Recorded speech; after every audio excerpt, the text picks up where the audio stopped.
Khan Chino ji, very good evening. Faiz Rahi ji, very good evening. Meet Afshana ji, ma'am, very good evening. Suprita Das ji, very good evening. Rimsa ji very good evening, बहुत बहुत good evening. चलो start करें session को भी. Can we start? चलो हमने wait किया है, चलो स्टार्ट करते हैं. All the very best. हमने लास्ट में कल एक क्वेश्चन की बात हुई थी. वन ऑफ द स्टूडेंट पूछा था एक क्वेश्चन कि अगर एक हमारे पास कॉन्टिनेंटल क्रस्ट है और एक ओशियनिक क्रस्ट है, आपस में कन्वर्जेंस होता है ना, कोलैप्स होते हैं, तो बीनीथ कौन सा होगा उसके, इस तरह का कोई क्वेश्चन था. तो क्या आंसर दिया था? एक क्वेश्चन था आई थिंक. बोलिए क्या था उसका आंसर? याद है क्या आपको क्वेश्चन? ओशियनिक होगा. Why oceanic? अगर ये पूछे, right answer is oceanic. Oceanic होगा, पर वाई? हम्म.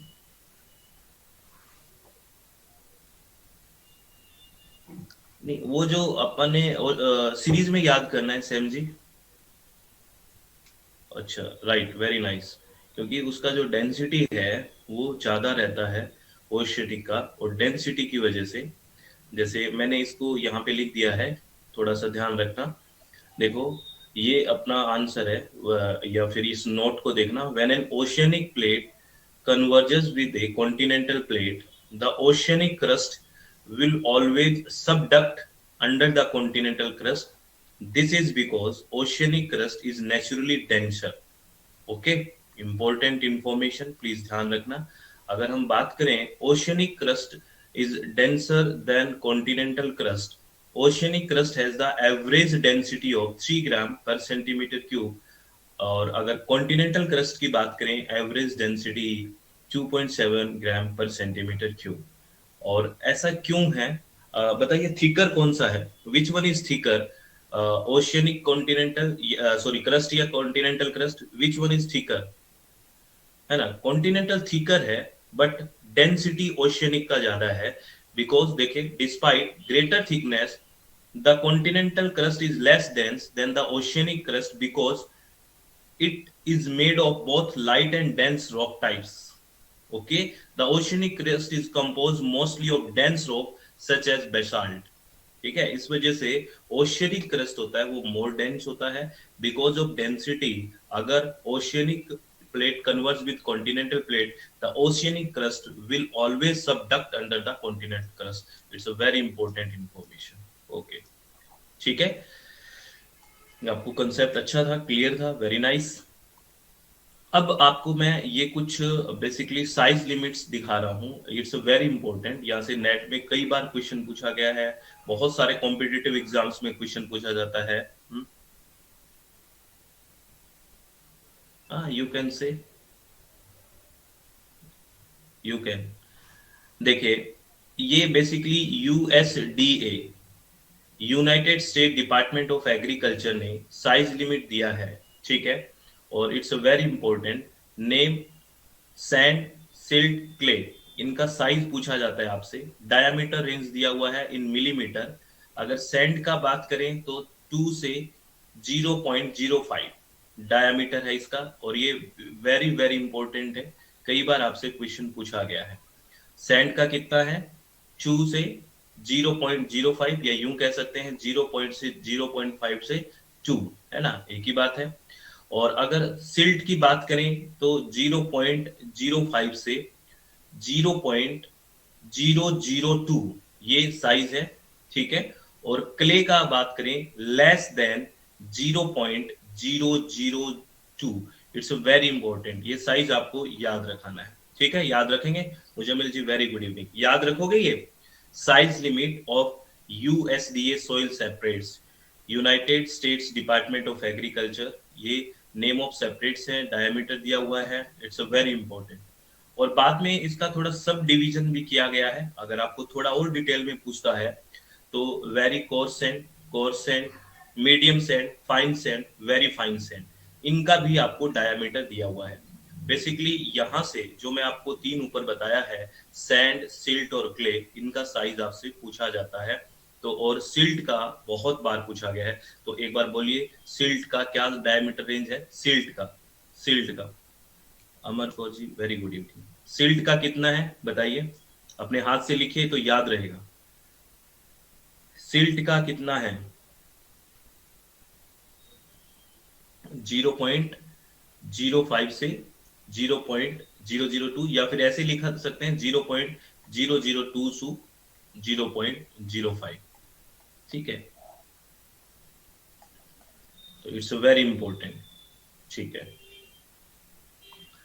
अब अगर हम बात करें soil horizon profile, what is soil horizon profile?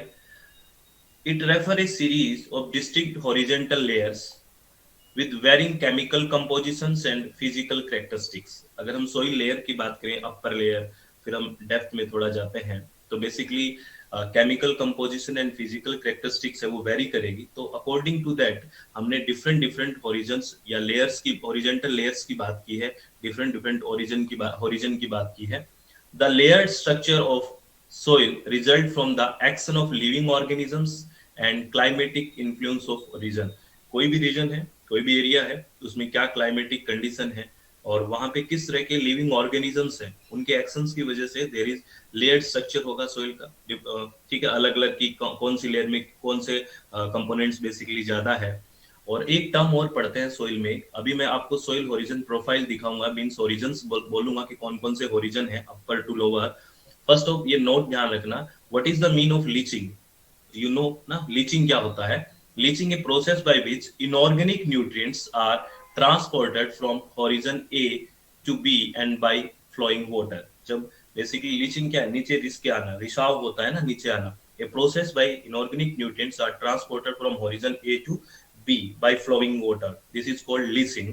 अब बेसिकली अगर हम होरिजन की बात करें तो ये देखिए, ये एक सबसे पहले अगर बात करते हैं होरिजन ओ है, इसके अंदर ऑर्गेनिक मैटर है, जैसे प्लांट रिमेन्स, ये ऊपर है, ठीक है ना, दिस इज होरिजन ओ, ठीक है ना।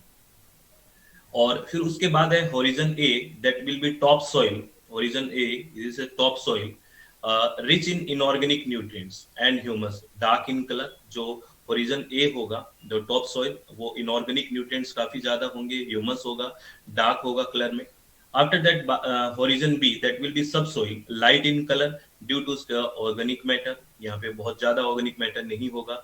आगे फिर ये बी हो गया, जिसे डेप्थ में जा रहे हैं। फिर होरिजन सी है, initial stage of fragmentation of rocks, क्योंकि इसके नीचे जो होरिजन डी है वो बेसिकली पेरेंटल मटेरियल है, ये पेरेंटल मटेरियल है रॉक्स का, उससे फिर सी बना, फिर बी है, फिर ए है, फिर ये वाली बात हो रही है। तो सबसे पहले होरिजन लास्ट में अगर बात करें existing of parent material and influence soil rate of water absorption and retention, ये है जो काफी बेसिकली इन्फ्लुएंस करेगी कि कितना वाटर एब्जॉर्प्शन होगा, कितना रिटेंशन पावर होगा, क्योंकि यहाँ आके रिटेन कर रही है चीजें, तो ये बहुत ही ज्यादा उसका क्या करेगा, इफेक्ट करेगा या इन्फ्लुएंस करेगा। तो दीज आर होरिजन्स, आपको बेसिकली सीक्वेंस में पूछ लेते हैं, ये बहुत ही बेसिक बात है, हम बहुत छोटी क्लासेस में भी पढ़ते हैं। Horizon O this is organic matter, जहाँ पे बहुत ज्यादा है, ठीक है, टॉप सॉइल है। होरिजन ए, ठीक है, rich in inorganic nutrients, and horizon B light in colour, horizon C this is initial stage of fragmentation of rocks, and horizon D existence of parent material and influence soil rate of water absorption and retention। it's a important, please ये sequence आपको याद रखना है, ठीक है। चलो बहुत बढ़िया, वेरी नाइस, आज बहुत शांति से पढ़ रहे हैं। अब हम बात करते हैं, थोड़ा सा हम अर्थक्वेक की तरफ जा रहे हैं। It's a very important topic, और प्लीज इसको बहुत रिलैक्स होके, रिलैक्स माइंड से सुनना है। यू ऑल आर प्रिपेयर ना, सब एकदम रेडी हैं? बोलिए, हम एक नया टॉपिक अच्छे से स्टार्ट करें।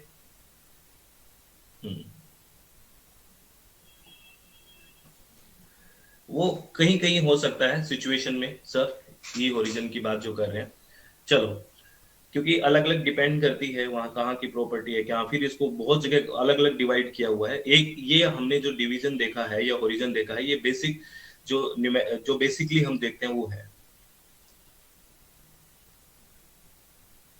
हाँ खान स्नो, ठीक है, वही, और ये मैं यही बात पे आ रहा हूँ कि बेसिकली हम जो सोइल का ओरिजिन पढ़ते हैं ये बेसिकली पढ़ते हैं, लेकिन अगर इसको अब अलग अलग हम पढ़ेंगे कितना ही ओरिजिन, क्योंकि डिपेंड्स ऑन, ये बेसिकली हमने शुरुआत में ही बात की थी, किस पे बात कर रहे हैं, क्या है ये वेरिंग केमिकल कंपोजिशन, और यहाँ पे लिखा हुआ है रीजन, किस रीजन की बात कर रहे हैं, ऑर्गेनिक एक्शन क्या है, तो सब बहुत सारी और आप पढ़ते हैं लेट्स, ये बेसिक सी है जो हम मैक्सिमम जगह पे होता है, तो इसको हमने स्टडी किया है, ठीक है ना। और अगर आपको बहुत डीप में उतना जाना है तो वो भी जा सकते हैं, लेकिन मेरे हिसाब से according to your exam it's good, अगर कोई डीप में कोई क्वेश्चन आया है तो हम बात कर लेंगे उसका, ठीक है। नहीं, लीचिंग रिसाव होता है नीचे जाना, वाटर को लीचिंग नहीं, लीचिंग कोई भी चीज का लीचेट हो सकता है, ठीक है। आप मेरा पॉइंट आप सुन पा रहे हैं मैं क्या बोल रहा हूँ ओरिजिन के बारे में? आपने मेरा पॉइंट सुना, मैंने ओरिजिन के बारे में क्या कहा? रिमसा मैम, ये हम बात कर रहे हैं अभी अर्थक्वेक के बारे में बात करेंगे, ठीक है रिमसा मैम। आप बात समझ रहे हैं क्या? प्लीज एक बार बताइए, मैं कंटिन्यू करूं? ठीक है। अब seismology, what is seismology? What is seismology? Seismology क्या है? Study of earthquake. अगर हम अर्थक्वेक का स्टडी करते हैं, seismology is the study of earthquake and seismic waves that move through and around the earth, that is called seismology। तो आपसे directly पूछा जा सकता है the study of earthquake and seismic wave, what is called seismology, ठीक है। और जहां पे लॉजी शब्द लग जाता है, लॉजी मीन्स होता है स्टडी, ठीक है। लॉजी का मतलब क्या होता है? स्टडी होता है ना। चलो, और हम बात करें आगे। Earthquake can be measured in two ways. Earthquake है वो दो तरह से हम मेजर कर सकते हैं, ठीक है। फेज राही जी, बाद में बात करते हैं, पहले इस टॉपिक को प्लीज पढ़ लीजिए, ठीक है। Earthquake can be measured in two ways, one method is magnitude. अब अगर हम अर्थक्विक की बात करते हैं तो there are two terms, that is magnitude and intensity. It's a very important. one method is based on magnitude, the amount of energy released at the earthquake shows। यानी कि मैग्नीट्यूड क्या बोलेंगे, जहां पे बेसिकली अर्थक्वेक आया है जिस source पे, वहां पे एनर्जी रिलीज कितना हुआ है, this is magnitude. And intensity means how much the ground shake at a specific location. कि देखिए, आप मुझे एक बात बताइए, इसमें कौन सी चीज है जो चेंज होगी और कौन सी चीज है वो सेम रहेगी? मैग्नीट्यूड और इंटेंसिटी में अकॉर्डिंग टू लोकेशन कौन सी चीज चेंज होएगी, या अगर हम डिस्टेंस की बात करें तो कौन सी चीज चेंज होएगी और कौन सी चीज सेम रहेगी? आपको पता है इस बात का? मेरा क्वेश्चन समझे हैं? अगर हम अर्थक्वेक की बात करें, अर्थक्वेक में दो शब्द हैं, one is magnitude, other is intensity. तो मैं आपसे ये पूछ रहा हूं कि कौन सी चीज है वो सेम रहेगा। और देखिए याद रखना, हाँ, मैग्नीट्यूड रिमेन सेम। मैग्नीट्यूड क्या है बेसिकली? मैग्नीट्यूड हमेशा सेम रहेगा, ठीक है, याद रखना। क्योंकि ये मैग्नीट्यूड क्या है? ये magnitude the amount of energy release at earthquake source, है ना। यानी कि जहां से अर्थक्वेक आया है वहां पे एनर्जी का कितना रिलीज हुआ है, तो वो सेम रहेगा। लेकिन जो इंटेंसिटी है, जैसे जैसे हम एपी सेंटर से, मैंने एक शब्द बोल रहा हूं दैट इज एपी सेंटर, वो बात करेंगे क्या होता है, ध्यान रखना। जैसे जैसे हम एपी सेंटर से दूर जाएंगे तो इंटेंसिटी क्या होगी, कम होगी या ज्यादा होगी? प्लीज बताइए। एपी सेंटर से जितना हम दूर जाएंगे, अगर किसी को माइंड में क्लियर है तो, अगर जितना हम एपी सेंटर से दूर जाते जाएंगे उतना ही इंटेंसिटी कम होता जाएगा। और एपी सेंटर क्या होता है वो भी मैं अभी बात करूंगा। तो इंटेंसिटी चेंज होता है, ठीक है ना, याद रखना। मैग्नीट्यूड सेम रहता है। अब आगे हम एक एक को और डिफाइन करते हैं। Magnitude, energy released by an earthquake is magnitude. It is calculated by amplitude of seismic waves। ये जो एम्पलीट्यूड होता है बेसिकली उससे हम कैलकुलेट करते हैं। And determined by seismograph. Seismograph क्या है? बेसिकली एक इंस्ट्रूमेंट है जो ग्राउंड वाइब्रेशन को रिकॉर्ड करता है। और इसमें जो स्केल बेसिकली हम यूज करते हैं, रिक्टर स्केल करते हैं। और रिक्टर स्केल बेसिकली डेवलप किया गया था चार्ल्स रिक्टर के द्वारा इन 1935, ठीक है। ये आपको याद रखना है। बेसिकली एक नोट है, आप इस नोट को देखिए। जैसे इसमें ये बोला है, जैसे कि अगर हम रिक्टर स्केल पे बात करते हैं तो अगर उसकी वैल्यू हमने देखा कि 2 की बजाय 3 आई, यानी कि एक वैल्यू से किस तरह से मैग्नीट्यूड है या वो चेंज होता है। ये note is very important note है। क्या कह रहा है देखिए, well each whole number increase in magnitude represent 10 fold increase in the measured amplitude. अगर बात करते हैं वही ईच होल नंबर इंक्रीज, अगर 2 से 3 हो रहा है, 3 से 4 हो रहा है, इट मींस जो मैग्नीट्यूड है वो 10 फोल्ड इंक्रीज होता है और एक represents 32 times more energy release. It's a very important. With example हम समझेंगे। An earthquake is size that score 3, एक अर्थ क्यूब है उस पे हमने स्केल पे 3 आया है, तो is about 10 times the amplitude of one that score 2। मान लेते हैं एक रिक्टर स्केल पे उसका 2 आया है और एक मान लेते हैं 3 है, तो ये जो 3 वाला है ना, बेसिकली इसका मतलब क्या है कि यहाँ पे जो मैग्नीट्यूड रिप्रेजेंट कर रहा है 10 fold increase in the measured amplitude, और एनर्जी कितना गुना है, एनर्जी कितना ज्यादा है, 32 टाइम्स। ये ध्यान रखना, इट्स अ वेरी इंपॉर्टेंट। ठीक है, ये ध्यान रखेंगे। जैसे हम साउंड में भी बात करते हैं, जब साउंड की बात करेंगे तब बात करेंगे। तो ये आपको समझ आया मैंने क्या बोला है? प्लीज एक बार बताइए, कंफर्म कीजिए। समझ समझ सबको समझ आया? देखिए सैम जी, मैं ये कह रहा हूं, एक बार वापस समझिए। जैसे मान लो, हाँ कमल शर्मा मैम, मैं वापस से एक मिनट, हाँ मैं रिपीट कर रहा हूं, आप सुनिए। जैसे एक मेरे पास स्केल है, ठीक है, रिक्टर स्केल है, और इस रिक्टर स्केल पे मान लो मेरी जो मैग्नीट्यूड है वो 2 आया है ना, यानी कि इसका 2 वैल्यू आई, यानी कि स्केल पे जो रीडिंग है वो 2 है और एक पे 3 है। ठीक है ना, तो what is the difference between? अब आपको लग रहा है कि एक का डिफरेंस है, ठीक है, तो एक के डिफरेंस में जो बेसिकली जो एम्पलीट्यूड है, उसका जो एम्पलीट्यूड है वो कितना गुना बढ़ा हुआ है? अगर हम बात करें तो इसका एम्पलीट्यूड 10 गुना बढ़ा हुआ है, 10 टाइम्स। ठीक है, और अगर बात करें एनर्जी कितनी ज्यादा रिलीज करी है इसने, अगर इसने मान लो एक्स, अगर एक्स करी है ना इसने एनर्जी, तो इसमें 32x, 32 टाइम्स मोर ज्यादा एनर्जी रिलीज कर रहा है। ये बात है। क्या कंचन मैम, कमल मैम, सबको समझ में आया ये मैंने क्या कहा? सबको समझ में आया? चलो,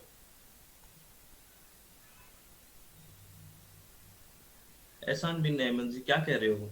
व्हाट अबाउट टू?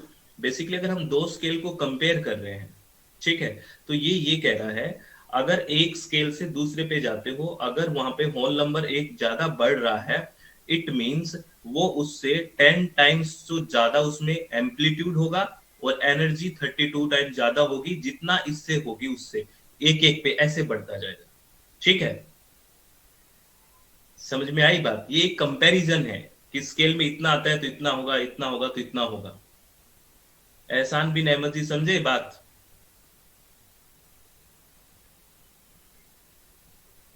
नहीं समझे? बेसिकली सबको क्लियर है? वो क्लियर, चलो उनको और क्लियर कर देते हैं, कोई बात नहीं। बेसिकली क्लियर, ये आप ये पूछना चाह रहे हैं, कोई बात नहीं मैम, एक बार और बता देते हैं।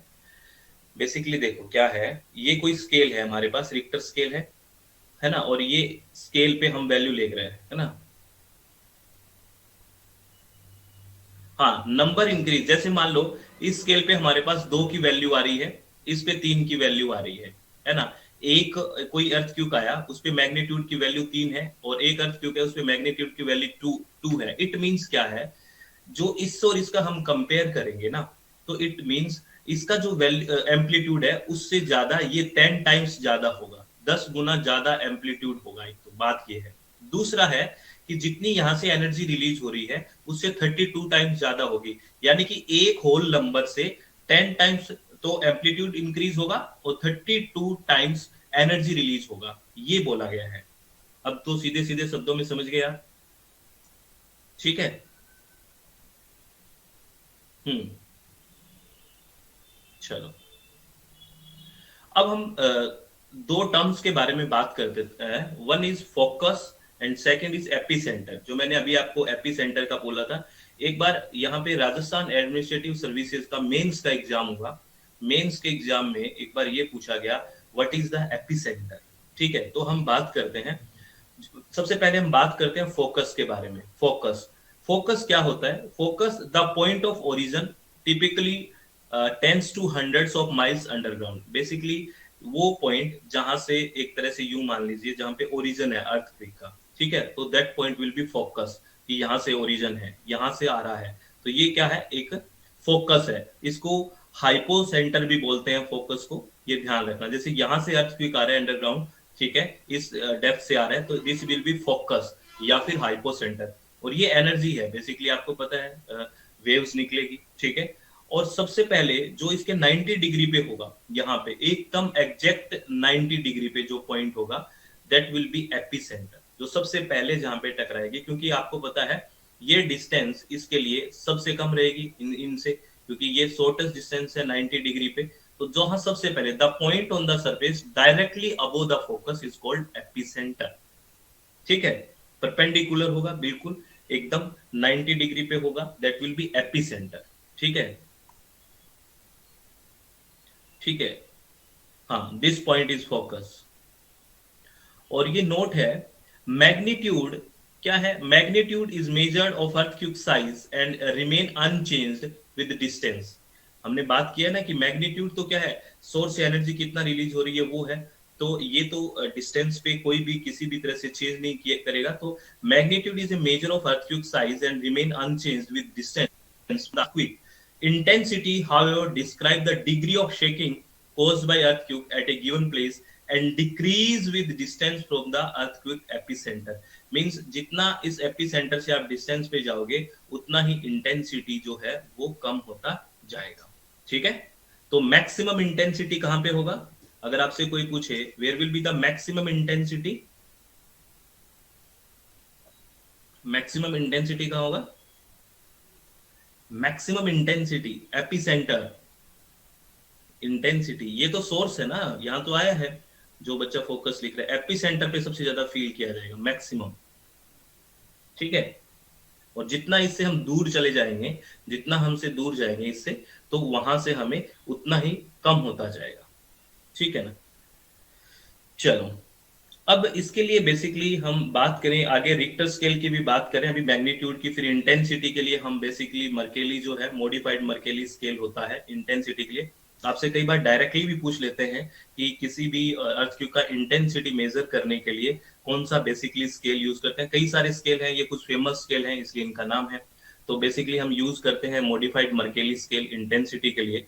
और रिक्टर स्केल ऐसा नहीं है कि मैग्नीट्यूड के लिए यही है, ये तो इससे तो बहुत एडवांस और भी स्केल है बेसिकली, लेकिन कुछ डिफिकल्ट है मेजर करने के लिए। जैसे अगर हम बात करें, देखिए ये नोट देखिए, रिक्टर स्केल जिसको एमएल से लिखते हैं is what most people have heard about, but in practice it is not commonly used anymore except for small earthquake record locally। ये small earthquake जो होते हैं उनको रिकॉर्ड करने के लिए बेसिकली यूज हो रहा है।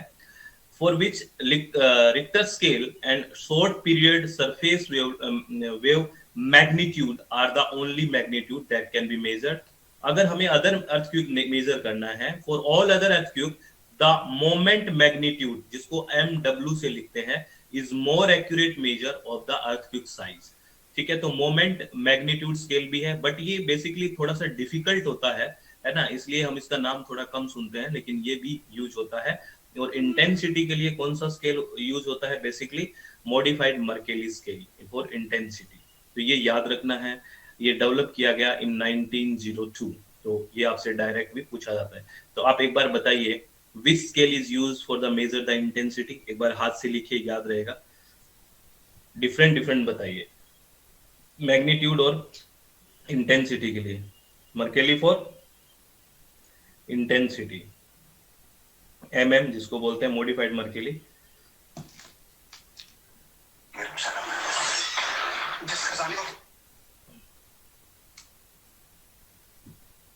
Can we predict, basically Ehsan bin Ahmed ji कह रहे हैं can we predict earthquake. Basically क्या होता है, कुछ जो एनिमल्स है उनका जो बिहेवियर होता है, जैसे डॉग्स वगैरह की बात करें, वो पी वेव्स वगैरह को जल्दी देख लेता है। उनके बिहेवियर को हम अगर स्टडी कर पाते हैं, जैसे कुछ एनिमल्स के हैं, कुछ बर्ड्स का, तो हम उस चीज को कर सकते हैं, ठीक है। ये बहुत डीप की स्टडी हो जाती है, ठीक है। ये नोट है, ये अर्थ साइंस का है अपने भारत सरकार का। ये नोट वेरी इंपॉर्टेंट नोट है, प्लीज ध्यान रखना, it's a very important note, ठीक है। A total of about 59% of the land mass of India covering all state of India. ये इंपॉर्टेंट इंफॉर्मेशन है, प्लीज आप डीप ब्रीथ करिए और इस इंफॉर्मेशन को एकदम छाप लीजिए दिमाग में। A total of about 59% of the land mass of India covering all state of India is prone to earthquake at different intensity।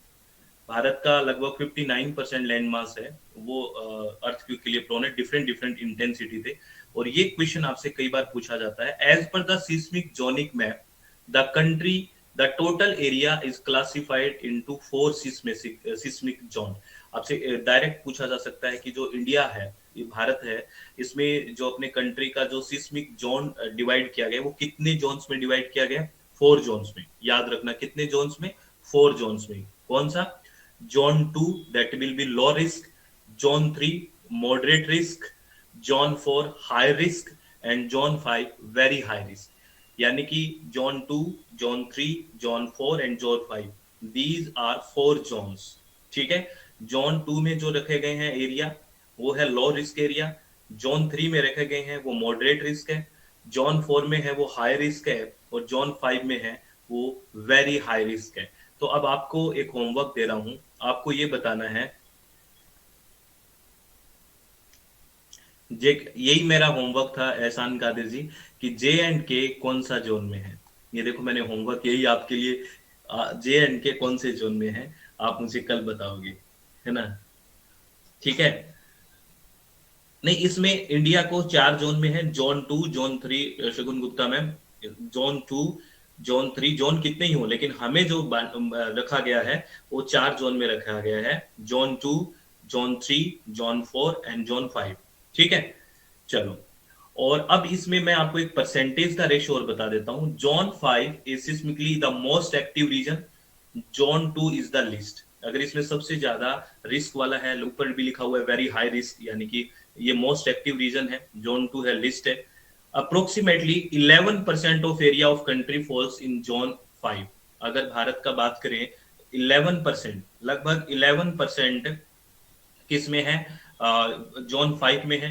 लगभग 18% है जोन 4 में, लगभग 30% है जोन 3 में, और जो रिमेनिंग बच गया वो जोन 2 में है। ठीक है। तो आप देखिए कितना बच गया, 30% किस में है? एक बार इधर कंसंट्रेट करिए, 30% किस में है? जोन 3 में है। 30% जोन 3 में है। ठीक है। और अगर हम बात करें उसके बाद जोन 5 कितना में है? 18%। जोन 5 कितना है? 18% जोन 5। ठीक है। और अगर बात करें जोन 2, जोन 2 कितने में है? बोलिए। ये कौन सा है एरिया फॉल्स जोन 5 कितने में? अभी जोन 5 11% है क्या? जोन 5 कितना है? 11% है। ओके, जोन 5 11% है। ठीक है। जोन 5 11% है, जोन 3 30% है। ठीक है ना? 30% इन जोन 3। और जोन 4 कितना है? जोन 4 है 18%। 18% जोन 4 है। और बाकी जो बच गया वो जोन 2 बच गया। तो बाकी कितना बच गया? कितना बच गया? 48, और कितना हो गया? 59। ठीक है ना? तो बाकी जो बच गया वो कौन से बचेगा? जोन 2 में बच जाएगा। ठीक है। ठीक है।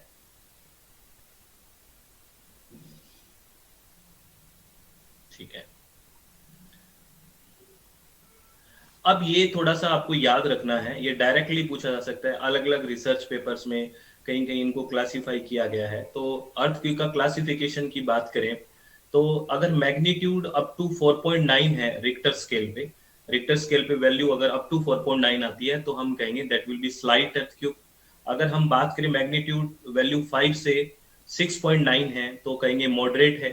अगर कहेंगे मैग्नीट्यूड पे 7 टू 7.9 है तो ग्रेट है, यानी कि जो अर्थक्वेक है। और अगर मैग्नीट्यूड वैल्यू 8 और मोर है तो कहेंगे वेरी ग्रेट है। ये आपसे डायरेक्टली पूछ भी लेते हैं। और ये और भी है, जैसे कई बुक्स में और रिसर्च करके इसको नीचे तक लेके चला गया है। जैसे 8 या 8 से ज्यादा है तो ग्रेट रहेगा, 7 टू 8 है तो मेजर रहेगा, 5 टू 7 है तो मॉडरेट है, 3 टू 5 है तो स्मॉल है, 1 टू 3 है तो माइक्रो है, और लेस देन और इक्वल टू 1 की बात हो रही है तो अल्ट्रा माइक्रो है। तो ये बेसिकली मैग्नीट्यूड की वैल्यू दे देते हैं और आपको पूछ लेते हैं कि किस तरह का बेसिकली ये अर्थक्वेक है। तो अगर बोले कि वैल्यू जो मैग्नीट्यूड आया है बिटवीन 7 टू 9 है तो क्या बोलोगे आप? 7 टू 7.9 है तो क्या बोलोगे? 7 के आसपास है तो क्या बोलेंगे? This is great. ठीक है। है ना, या फिर अगर इसके अकॉर्डिंग बोलेंगे तो बेसिकली 7 to 8 है, ये मेजर बोल देंगे। कई बार वो मेजर भी आ सकता है ऑप्शन में, ग्रेट भी आ सकता है, तो इसलिए से हमने दोनों टेबल्स को कंपेयर कर लिया। ठीक है। हो सकता है ये वर्डिंग दे वो, तो आप कंफ्यूज ना हो, और ये वर्डिंग दे तो कंफ्यूज मत होना। ठीक है। हाँ, क्वेश्चन आता है सुगम गुप्ता में, बिल्कुल। और ये बेसिकली ये इंटेंसिटी वाली बात है। जो मॉडिफाइड मर्केली स्केल की बात कर रहे थे, इंटेंसिटी ये ऑब्जर्व की गई है एपी सेंटर के आसपास। तो इसके अंदर जब हम बात करते हैं तो 1 to 12 है। अगर हम बात करते हैं ना तो 1 to 12 की बात आएगी।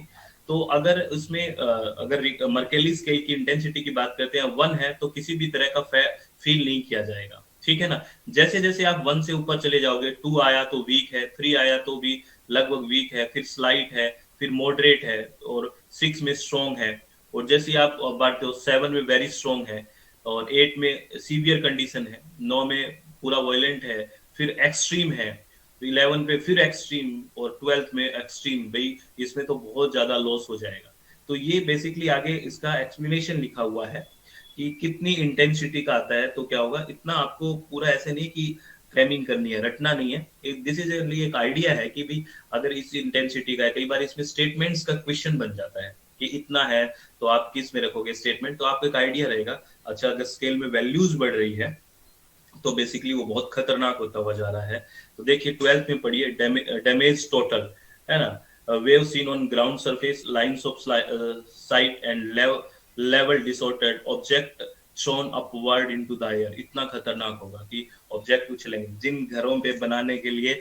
एक मतलब इंसान कितना खतरनाक है ना, पूरे दिन भागता रहता है, मुझे ये बनाना है, वो बनाना है, ये घर बनाना है, एकदम तगड़ा सा क्यों गया उड़ जाएगा सब, है ना। ऐसा होता है ना। तो आप ऐसे मत कह देना कि सर फिर आप फ्री में पढ़ा दो।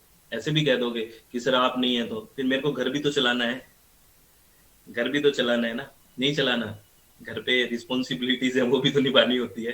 लेकिन बहुत ज्यादा भी नहीं करना चाहिए, बहुत ज्यादा नहीं फंसना चाहिए इस मोह माया में। देखो मेरे खुद के विचार है कि ज्यादा नहीं, बस ठीक ठीक चलता रहे। ठीक है, कि घर में अच्छा ईमानदारी वाला पैसा आता रहे, बहुत ज्यादा सोशल, है ना। थैंक यू मेरे, थैंक यू मेरी एनर्जी। बेसिकली क्या होता है, बहुत ज्यादा सोशल कंपटीशन हो चुका है आजकल। हम थोड़ी सी बात कर लेते हैं, नहीं तो अर्थक्वेक दिमाग में आ जाएगा, क्योंकि अर्थक्वेक पढ़ रहे हैं ना। बेसिकली हम बहुत सोशल कंपटीशन कर लेते हैं कि इसके इसके पास ये है, इसके पास ये है, इसके पास ये है। तो उस सोशल कंपटीशन की वजह से डिप्रेशन आता है, उसकी वजह से फ्रस्ट्रेशन आता है। फिर हमारा जो बेसिकली जो आत्मिक शांति जिसको बोलते हैं, एक इंटरनल जो सेटिस्फेक्शन बोलते हैं, वो कभी नहीं आता। तो जो आपके पास है, जो हमारे पास है, वो बहुत बेहतर है, इसको सोच के रखें। किसी के पास हमसे भी बहुत कम है, बहुत कम है।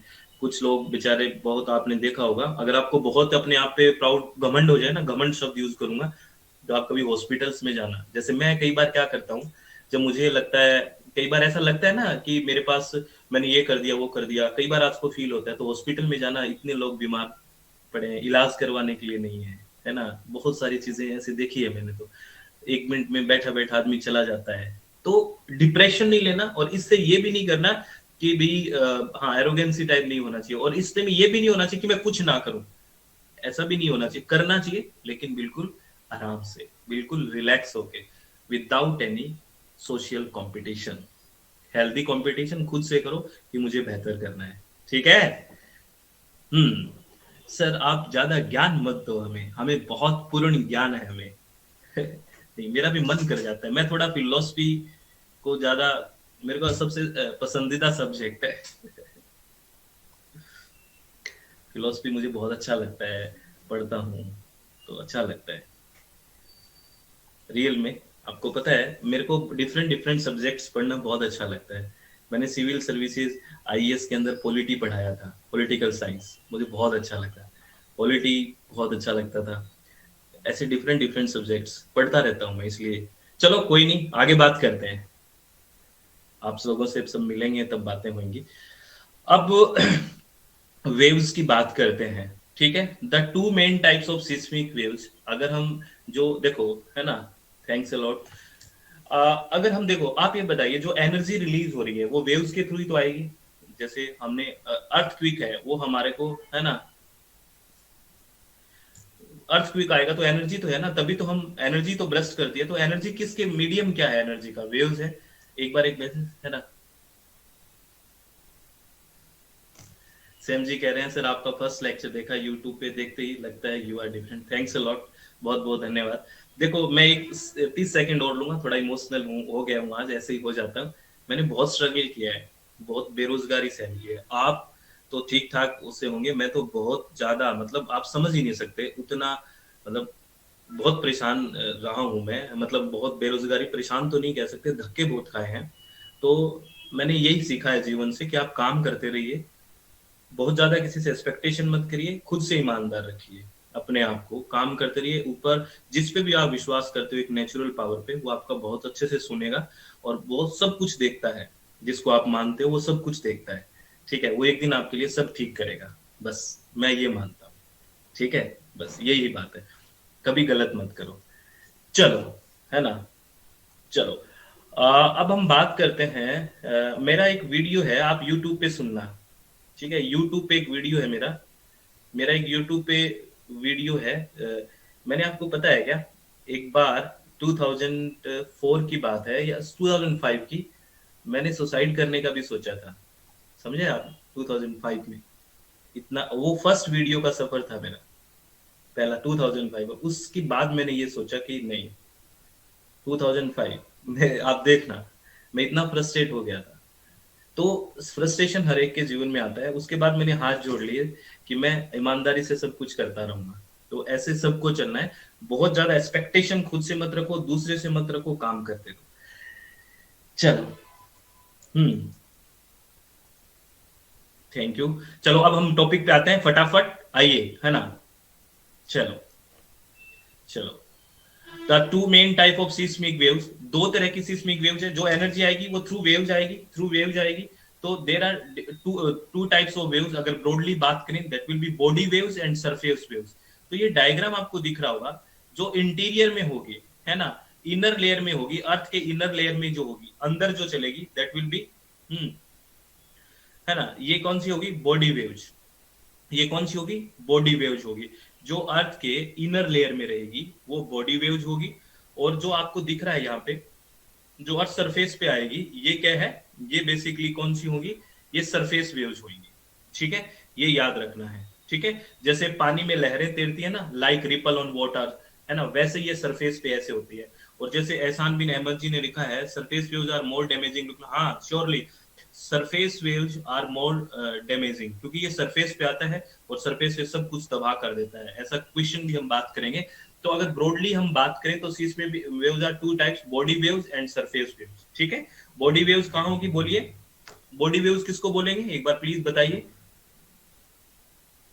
बॉडी वेव्स इंटीरियर में जो होगी, ठीक है ना, इनर लेयर के अंदर होगी, और सरफेस वेव जो सरफेस होगी। और ये देखिए, ये नोट, ठीक है, very good. Travelling through the interior of the earth, body waves arrive before the surface waves emitted by earthquake, these wave are of a higher frequency than surface waves.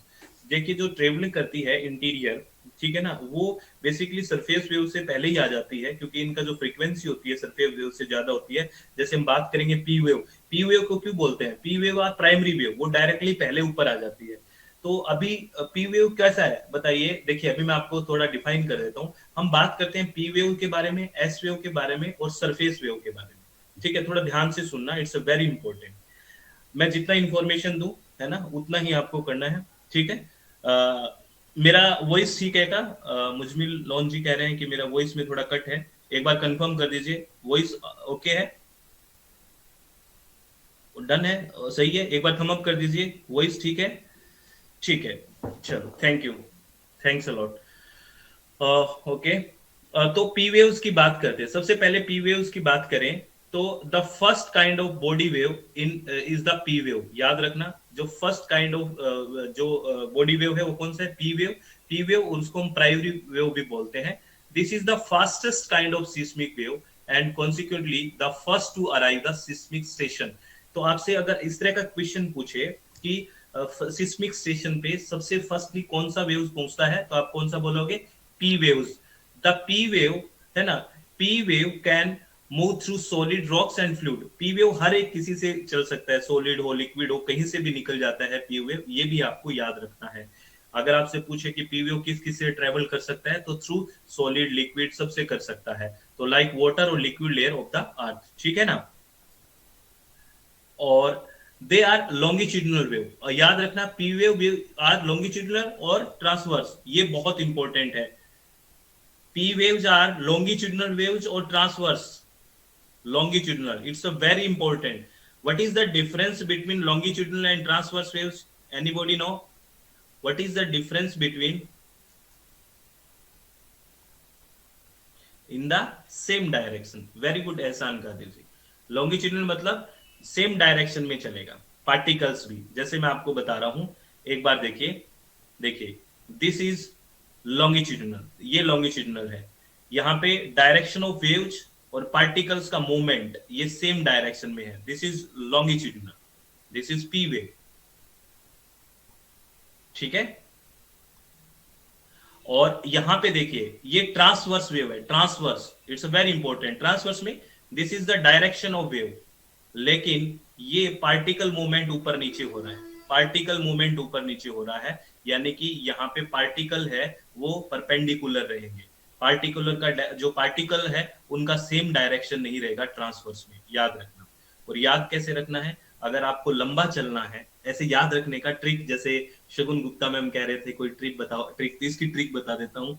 अगर आपको लंबा चलना है तो सेम डायरेक्शन में चलिए, है ना, ऐसा होता है ना, किसी रिश्ते में लंबा चलना है तो सेम डायरेक्शन में चलिए, लॉन्गिट्यूडिनल वेव, है ना, ऐसा ये याद रह जाएगा। ठीक है, लॉन्गिट्यूड। और एक हम बात करेंगे सरफेस वेव की, ये तो बेसिकली पी है और ये एस होगी ट्रांसवर्स, और एक सरफेस वेव की बात करेंगे जो ऐसे सर्कुलर में रहेगी, देखना ना तो ये ट्रांसवर्स है ना लॉन्गिट्यूडनल है, जो हम सरफेस वेव की बात करेंगे ये सरफेस वेव है, ठीक है ना, ये सरफेस वेव है। अभी चलो इनका थ्योरी बता देता हूं, अब आपको थोड़ा समझ में आएगा। तो बेसिकली क्या हुआ, जो पी वेव है वो लॉन्गिट्यूडनल वेव है, which means that the direction of motion and propagation are the same, longitudinal में सेम है, ठीक है। और अगर हम एस वेव की बात करें, ये एस वेव को सेकेंडरी वेव भी बोलते हैं, क्योंकि ये सेकेंड वेव है जो फील की जाती है, प्राइमरी है पी, ठीक है, और ये स्लोअर है बेसिकली पी से, तभी तो सेकेंड वे आई है। और इसको एक याद रखना, ये ओनली सॉलिड से मूव कर सकता है, यानी कि मूव ओनली सॉलिड से, अगर लिक्विड वगैरह है तो ये लिक्विड मीडियम में नहीं जाएगा, not through any liquid medium, याद रखना। एस वेव से S for S, S for solid, इतना याद रखना, सॉलिड ये सिर्फ सॉलिड मीडियम से ही ट्रेवल करेगी एस वेव्स, याद रखना। और एस वेव कैसा है, ट्रांसवर्स वेव्स है, और ट्रांसवर्स वेव्स का मैंने बता दिया आपको, परपेंडिकुलर वाली, which means the particle in wave move perpendicular to the direction of the wave, ठीक है। और S waves are surface wave, जो अभी हम बात कर रहे थे, traveling only through the crust, surface wave are of a lower frequency than body waves and are easily distinguished on the seismograph as a result, है ना। ये इसकी प्रॉपर्टी है सैम जी, इसकी प्रॉपर्टी है कि ये लिक्विड में ट्रेवल नहीं कर सकता। जैसे मैं आपको कहूं कि सैम जी कुछ लोग है ना हिमालय पे चले गए, आप चले जाओगे क्या? मैं तो नहीं जाऊंगी, है ना। कुछ लोग बहुत अच्छा क्रिकेट खेलते हैं, आप क्यों नहीं खेलते? ऐसी बात है ना, ये इसकी प्रॉपर्टी है, ठीक है। सरफेस वेव्स है बेसिकली ये, they arrive after body waves in the surface wave that are almost entirely responsible for the damage and destruction associated with earthquake। ये वेरी वेरी इंपॉर्टेंट है, आपसे डायरेक्ट क्वेश्चन पूछा गया। कई बार हमें ये लगता है, जैसे हमें क्या फील होता है, आपको ये फील होगा कि पी वेव्स है सबसे ज्यादा खतरनाक होएगा, ऐसे लगेगा क्योंकि भी एनर्जी है सबसे पहले आ रहा है। लेकिन अगर हम डैमेज की बात करें, डिस्ट्रक्शन की बात करें, तो सबसे ज्यादा डिस्ट्रक्शन कौन करेगा? सबसे ज्यादा डिस्ट्रक्शन कौन कर रहा है, बोलिए प्लीज बताइए, कौन कर रहा है? सरफेस वेव, क्योंकि सरफेस पे आता है ना और सर्कुलर मोड में चलता है ये। और अगर हम देखिए, ये नोट भी लिख दिया है, surface wave neither transverse nor longitudinal, instead they oscillate in a circular motion, आपको दिखाया था। अब अगर हम बात करें, कई बार आप नाम देखते हो एल वेव्स, जिसको लव वेव बोलते हैं, एक है रिले वेव, ये भी दोनों के दोनों, लव वेव और रिले वेव भी सरफेस वेव है। इनको अगर आगे डिफरेंशिएट करें तो लव वेव या L wave, the first kind of surface wave is called love wave. Basically इनके एक साइंटिस्ट थे जिन्होंने इस पे काम किया, उनका नाम AEH लव था, उन्हीं के नाम पे बेसिकली इनका नाम रखा गया लव वेव। तो याद रखना love wave and Rayleigh wave ये बोथ आर सरफेस वेव, ठीक है ना। British work out the mathematical model of this kind of wave in 1911 1911 में इन्होंने काम किया। It is the fastest surface wave and moves the ground from side to side confined to the surface of the crust. Love waves produce entirely horizontal motion, ठीक है ना। हाँ, नाम है लव लेकिन प्यारी नहीं होती, एहसान बिन काबिल, बिल्कुल सही बात है, डिस्ट्रैक्ट कर रही लव। वैसे ही एहसान जी प्यारा कहाँ होता है, ठीक है ना, प्यारा होता है क्या, है ना। चलो रिले वेव्स की बात करें, है ना। This is emotional blackmail, nothing else. ऐसा ही तो होता होगा। सर क्या बात करते हो आप, हट सर। ठीक है, relay waves the other kind of surface wave is the यही तो होता होगा। Emotionally blackmail is the called is love, I think, मैं तो ऐसा सोचता हूँ। और क्या, क्योंकि मुझे ये लगता है जो कोई भी रिलेशन है कोई भी रिलेशन है बिना स्वार्थ होता है आजकल, बिना स्वार्थ कौन होता है, कुछ भी नहीं होता है ना। बहुत कम रिलेशन ऐसे रह गए हैं जो बिल्कुल स्वार्थ, है ना। कुछ न कुछ लोग उसके पीछे देखते हैं। होता होगा, एहसान बिन कामजी होता होता होगा, ब्लाइंड फेथ भी कुछ लोगों में होता होगा, इसीलिए शब्द टिका हुआ है, लेकिन ज्यादातर नहीं है। चलो relay waves other kind of surface wave. In relay waves named for the John William Sutter Lord Relay, who mathematically predict the existence of this kind of wave in 1885। आपसे एक बार ये नेट के पेपर में पूछा गया है कि relay wave किस तरह की वेव है, याद रखना दिस इज सरफेस वेव, ठीक है। A Rayleigh wave rolls along the ground just like a wave rolls across a lake or ocean, ठीक है ना। जैसे ओशियन और उस पे रोल करती है ना वेव्स, उसी तरह से रिले वेव है वो रोल करती है। Because its roll, it moves ground up and down and side to side in the same direction that wave is moving. Most of the shaking felt from earthquake is due to relay wave, which can be much larger than other waves. ठीक है, it's an important information. चलो, ये आपने देख लिया transverse longitudinal surface wave जो हमने बात की थी, और ये नोट भी है, फिर एक स्पेशल नोट पढ़ेंगे, फिर कोई कुछ क्वेश्चंस करेंगे, तो बी रेडी, कुछ क्वेश्चंस भी करेंगे, क्वेश्चंस के लिए रेडी हो जाना।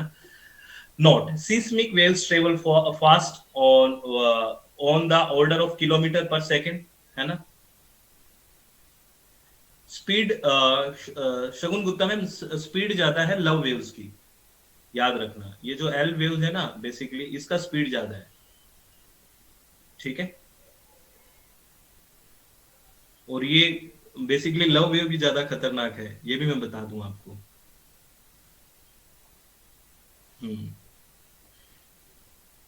हाँ, तो seismic waves travel fast and the order क्या होता है इनका, किलोमीटर पर सेकंड में होता है। The precise speed that seismic wave travel depend on several factor, most important is the composition of the rock. Basically जो ये ट्रेवल करती है, ये स्पीड जो होती है, ये कंपोजिशन क्या है रॉक का, उस पर डिपेंड करेगा। अच्छा मुझे एक बात बताइए, आप सोच के बताइए, अगर टेम्परेचर बढ़ रहा है, प्लीज इस स्लाइड को मत देखिए, एक बार मेरे शब्दों को सुनिए और फिर आंसर कीजिए, प्लीज लिसन मी फर्स्ट। आप ये बताइए कि जो अगर टेम्परेचर बढ़ाएंगे तो सीस्मिक वेव्स है उसका जो स्पीड है वो बढ़ेगा या कम होगा, इंक्रीज होगा या डिक्रीज होगा speed. If we increase the temperature, then the speed of seismic waves increases or decreases?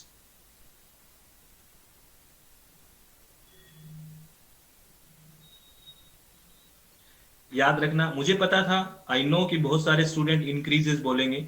याद रखना, इफ टेम्परेचर इंक्रीजेज है ना, तो स्पीड लोअर होएगा, बिकॉज अगर मैं किसी चीज का, मान लीजिए ये मेरे पास एक सॉलिड चीज है और इसका मैं टेम्परेचर बढ़ा देता हूं, तो ये लिक्विड में बेसिकली होएगा। थोड़ा अगर टेम्परेचर बढ़ाऊंगा पहले लिक्विड फॉर्म में आएगा थोड़ा, तो बिल्कुल सॉलिड तो नहीं रहेगा, तो उसमें वेव्स नहीं जा पाएगी। तो टेम्परेचर ये मैंने लिख दिया, temperature tend to the lower speed of seismic waves and pressure tend to increase the speed. It's a very important. और फिर मैंने स्पेशल नोट लगा के इसको वो डिस्क्राइब भी कर दिया, जस्टिफाई भी कर दिया. Temperature affect the speed of propagation. As the higher the temperature, the slower the wave propagation. This can be thought of a being related to the rock density. As the hotter the rocks, the lesser is the density, therefore more soft. ये soft हो जाएगा, soft हो जाएगा तो उसका जो travel करने का जो स्पीड है वो कम हो जाएगा. तो ये याद रखना, it's a very important, very very important है. क्योंकि बेसिकली हम ऐसे जैसे टेम्परेचर का दिमाग में आता है तो हम स्पीड को बढ़ा देते हैं इसका, लेकिन सीस्मिक वेव्स में ध्यान रखना है. ठीक है, ध्यान रखेंगे. Thank you Shagun Gupta ma'am, thanks, thank you Parveen ji. चलो,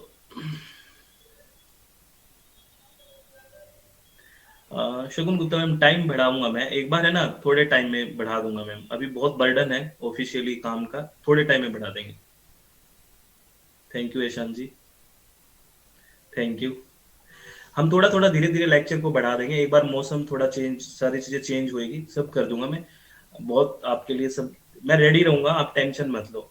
आई am always with you for your competitive exams, आप टेंशन मत लीजिए. ठीक है ना. Thanks a lot ma'am. Thank you. ये क्वेश्चन है, बहुत सिंपल सिंपल क्वेश्चंस करते हैं. चलो आओ. Which one of the following earthquake wave is more destructive. आप मैं पोल दूंगा, फटाफट पोल दे रहा हूँ. बेसिक बेसिक क्वेश्चंस है. Which one of the following earthquake wave is more destructive. तो मैं पोल दे रहा हूँ, बिल्कुल बेसिक सी क्वेश्चंस है, फटाफट करिए. कोई भी स्टूडेंट गलत नहीं करेगा, please, I request to all.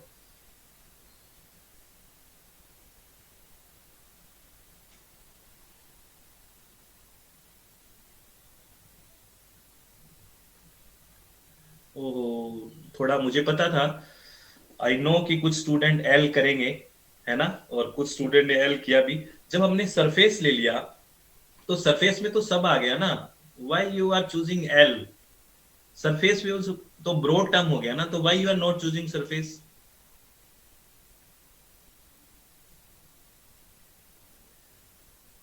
भाई ब्रॉड कौन सा है, सरफेस ना.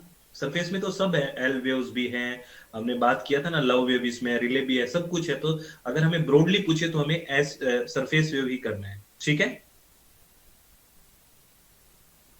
हाँ, इसीलिए मैंने मेंशन किया शगुन मैम, बेसिकली बच्चे यही करते हैं कि मैं यही कर दूंगा. ठीक है. हम्म. अब ये देखिए, विच of the following statement correctly describe a natural earthquake. अब आप कोई बोले कि दिस इज नेचुरल अर्थक्वेक, तो नेचुरल अर्थक्वेक को कौन सा सबसे अच्छा डिस्क्राइब कर रहा है. देयर आर 4 ऑप्शंस, पढ़िए आराम से.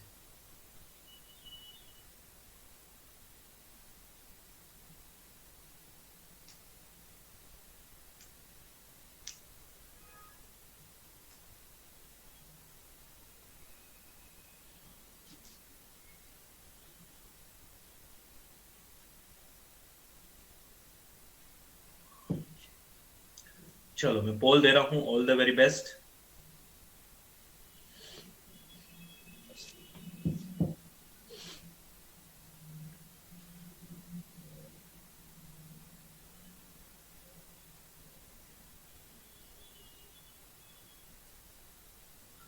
Very nice. 92% स्टूडेंट्स ने राइट आंसर किया है. Very nice. Basically, earthquake resulting from the displacement of rocks along faults or movement of tectonic plates, this will be called भी natural earthquake. कई तरह से earthquake की बात करते हैं, उनको भी explain कर देता हूँ.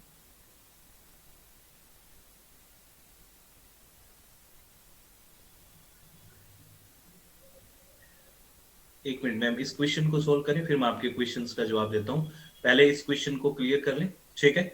बेसिकली अगर हम बात करें पॉसिबल कॉज क्या है अर्थक्वेक के, नेचुरल अर्थक्वेक हो सकता है, earthquake due to induced activity, और बेसिकली ये नेचुरली हो गया, ये माउंटेन क्रेटर है बेसिकली, ये इंड्यूस्ड एक्टिविटीज है.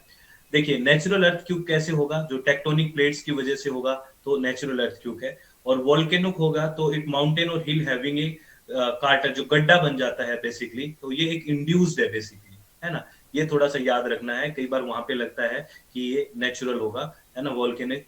लेकिन नेचुरल नहीं है। नेचुरल जहां पे होगा, जो प्लेट टेक्टोनिक्स है वो मूव करेगी बेसिकली, ठीक है।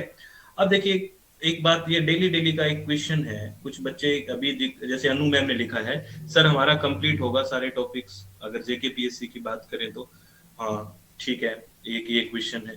आप एक बात बताइए मैम, सब ठीक होगा, आप जो मैं पढ़ा रहा हूँ वो पढ़ते रहिए। आप कोई भी कॉम्पिटिटिव एग्जाम दे लीजिए, सब अच्छे से हो जाएगा। आप बस मेहनत करते रहिए। अगर उसको सपना आ जाए आपके जेके पीएससी को और बोल दे सुबह ही एग्जाम है, तो अलग बात है। जैसे आज मैं पढ़ा रहा हूँ लाइव और कह दे ओए भाई मॉर्निंग में एग्जाम है, तो आप कहोगे सर एक रात में पढ़ देते हैं सब। सब टाइम होता है, सब होगा, आप टेंशन मत लीजिए, बस तैयारी करते रहिए, ठीक है। और एक स्टूडेंट ने कुछ और लिखा था, किसी स्टूडेंट ने ये भी लिखा कि हाइड्रोस्फीयर के बारे में, या क्या लिखा था, किसी ने लिखा था क्या कुछ? मैंने देखा नहीं। आप बहुत टेंशन लेते हैं। इतना काम अगर पढ़ाई पे करोगे तो बहुत अच्छा होगा। आप कंसंट्रेट करिए, जो पढ़ा रहा हूं उसको बहुत अच्छे से पढ़िए। चलो इस क्वेश्चन पे आइए। Which of the following statement best describes seismic retrofitting? What is the meaning of seismic retrofitting? मेरी आवाज आ रही है? प्लीज एक बार कंफर्म करिए। आम ऑडिबल ना? चलो, थैंक यू। इस क्वेश्चन को करिए प्लीज, रिट्रोफिटिंग।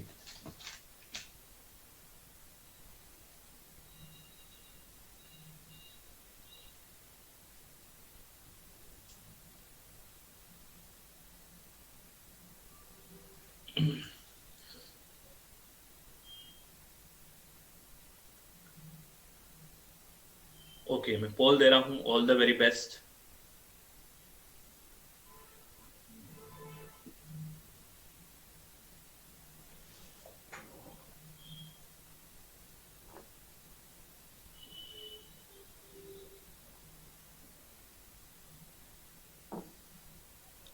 65% स्टूडेंट्स ने राइट आंसर किया है, वेरी नाइस। सीस्मिक रिट्रोफिटिंग क्या होता है? Involve providing earthquake resistance to an old building, है ना, allowing it to withstand greater earthquake force than initially designed for। Basically एक तरह से अर्थक्वेक रेजिस्टेंट ओल्ड बिल्डिंग है उसको, कि वो ज्यादा से ज्यादा अर्थक्वेक को झेल सके, है ना, वो उसके लिए बेसिकली डिजाइन किया जाता है। तो रिट्रोफिटिंग किया ना, नाम भी है रिट्रोफिटिंग। तो बेसिकली क्या है? Seismic retrofitting involve the providing earthquake resistance to an old building, allowing it to withstand greater earthquake force than initially designed for। It's a very important। ये क्वेश्चन देखिए, this is matching question, column A to column B, these are options. आपको visible है क्या? एक बार बताना, ये सब visible है? थोड़ा सा ये पिक्चर है तो मे भी हो सकता है। आप इसको मैच करिए प्लीज, मैच करिए।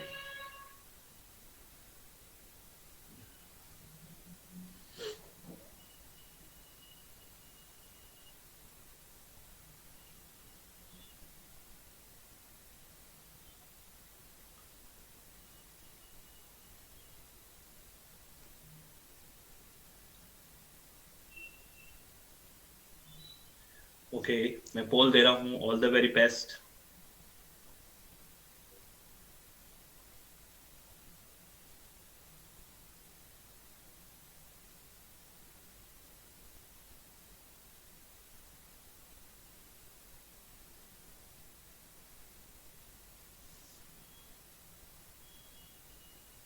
अबाउट 70% स्टूडेंट ने, ये तो सबको ठीक करना चाहिए था।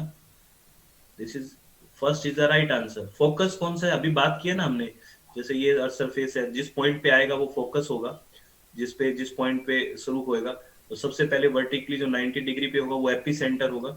ये सब हमने बात किया था। तो फोकस क्या होगा? देखिए फोकस क्या है? The point on the fault where slip start. तो फोकस 1 का बी हो गया, और 1 के बी से ही फर्स्ट ऑप्शन आ जाता है। देखिए कोई इशू ही नहीं था। और एपी सेंटर की बात करते हैं, the point vertically above the focus, ये एपी सेंटर आ गया। अगर फोकल डेप्थ की बात करते हैं, है ना, तो फोकल डेप्थ आ जाएगा, और एपी सेंटर डिस्टेंस वाली बात हो जाएगी, यानी कि 4 का ए है और जो 3 है उसका डी है। The depth from the focus to the epicentre, this is focal depth.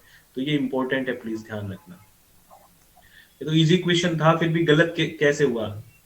ये इजी क्वेश्चन गलत कैसे हुआ ये बताओ, अभी तो पढ़ रहे हो। किस किस का गलत था ये क्वेश्चन? ये लो, बहुत बेसिक क्वेश्चन, इससे बेसिक क्वेश्चन। अमर कौर जी, चलो अब की बार ठीक करना, एग्जाम में गलत मत करना। In which layer of the earth do natural earthquake occur? Okay, कोई इशू नहीं है, बस एग्जाम में ठीक है। ब्राउन कैप नाम से एक स्टूडेंट है, प्लीज आप पोल में आंसर करें, कमेंट बॉक्स में आंसर ना करें, I request. In which layer of earth do natural earthquake occur?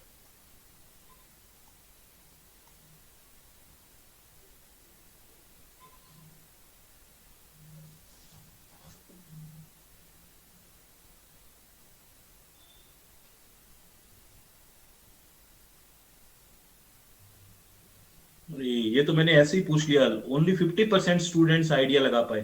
Phase राइजी first rank पे, मुजमिल जी सेकंड रैंक पे, विनती मैम थर्ड रैंक पे। Congratulations to all of you, very nice. इसमें बेसिकली जो natural earthquake occur होता है वो लिथोस्फेयर में होता है। हमने लिथोस्फेयर की बात की है ना, व्हाट इज लिथोस्फेयर? देखता हूँ आप रिवीजन करते हो क्या। What is lithosphere?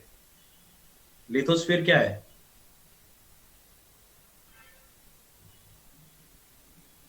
बताइए क्या है lithosphere?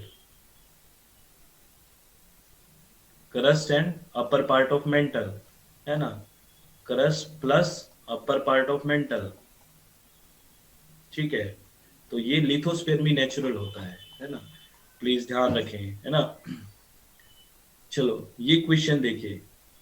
The earthquake resistant construction, ये कंस्ट्रक्शन की जाती है जिसका नाम है Dhajji Dewari, system is found in which of the following place of India? The earthquake resistant construction Dhaji Devdi system is found in which of the following place in India? चलो all they रहा हूँ, all the very best.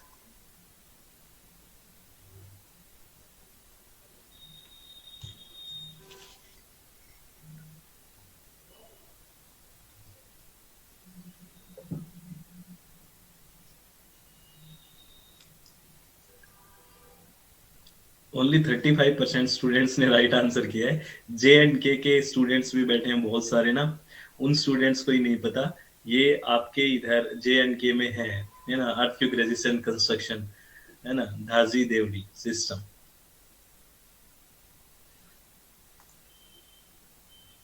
हाँ,